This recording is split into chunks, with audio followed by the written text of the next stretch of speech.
Welcome to another edition of Recovery Happens. I'm Patrick Patterson with BW Rock.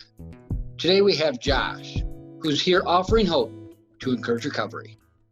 I had a pretty normal childhood, no kind of significant trauma, nothing like that. My parents are really, really good people, and they did the best they could to provide for me and my little brother growing up. They've been involved in like public service their entire lives as firefighters and federal employees, EMTs, stuff like that. So they did their very best to try to provide for us what they thought we deserved.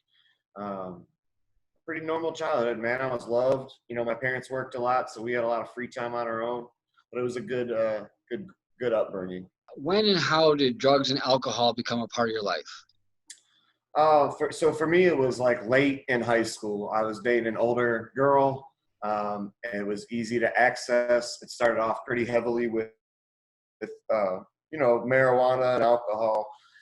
And after high school, it just kind of changed, right? So I got in a lot of trouble drinking. And when that kind of came to an abrupt halt, I switched substances to something else that I thought I could manage. And then years later, when that kind of came crashing down on me, I just kept switching from one thing to another. But I started off, I was 15 years old, drinking every single weekend, smoking every weekend. I was one of these kids that was shy. I was a nerd. I loved math and computers and my GameCube.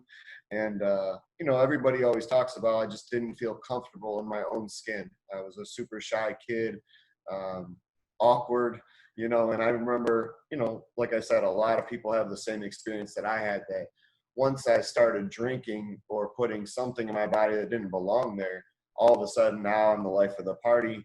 I'm coming out of my skin looking like the Hulk, everybody wanted to be around me. It was enjoyable. And I just, at that point, life had changed for me. Do you remember, or was there a time period where you hit rock bottom? What was that like? Yeah. So I got 2 DUIs back to back, 1 year after the other. That was a pretty high bottom, I guess. So then I switched to using cocaine, and that really took off pretty heavily for a long time. And that eventually got me in enough trouble and enough pain that I was willing to stop doing that. And I had got my wisdom teeth pulled right in my early 20s and decided that I was going to abuse the medications that I got from the doctor. So that's how that kind of all started. And I used opiates for 12 years nonstop, didn't miss a day.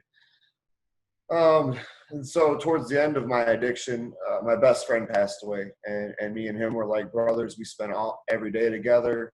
We were out getting in trouble together. And after he passed away, things just got really worse. They got really, really bad really quick. And I decided to try to start selling drugs to support my opiate habit. And it lasted for about 3 months. And I wasn't very good at it. So I got arrested. It's funny now, but, I was riding a lawnmower and they came and raided my mom and dad's house. They put my family all in handcuffs, and my brother works for the state. My parents are federal employees. And, even then I still wasn't ready to stop, but with their love and their support and their, little bit of a push, I was willing to go to treatment to try to figure it out, to try to do something different, So I maintained that for about 9 months, and then these felony charges got brought back up from when I was arrested back here in Grand Blanc, Michigan. So I had to come home and deal with that, and I was terrified. I was absolutely 100% sure I was gonna get high again when I came back to Flint. And through the advice of a lot of people in recovery, people I had met, my sponsor, friends, family, I just did everything I could all over again when I came back to Flint, Michigan. So I got right back into therapy and group therapy. I found a brand new sponsor in town here. I started acclimating to meetings in town. I didn't know anybody who was sober, in Grand Blanc or in Flint, Michigan. Everybody I knew sold drugs or dealt drugs. I don't look over my shoulder anymore. I haven't been to jail in a long time or arrested. And it's just, life is amazing, man. I'm free today, What's a day in life like for you? So I get up, have some breakfast, I hit my normal Starbucks day, and I go to work, and I get to help other people. I work for the Genesee County Drug Court System, so I get to help other people try to figure out how they want to get clean and what works for them and what doesn't. And like I said, it can be a struggle at some points, but I've been able to find my place there. Thank you for tuning in to this edition of Recovery Happens. If you or someone you know is struggling with addiction, please give us a call at 888-68-BWROC.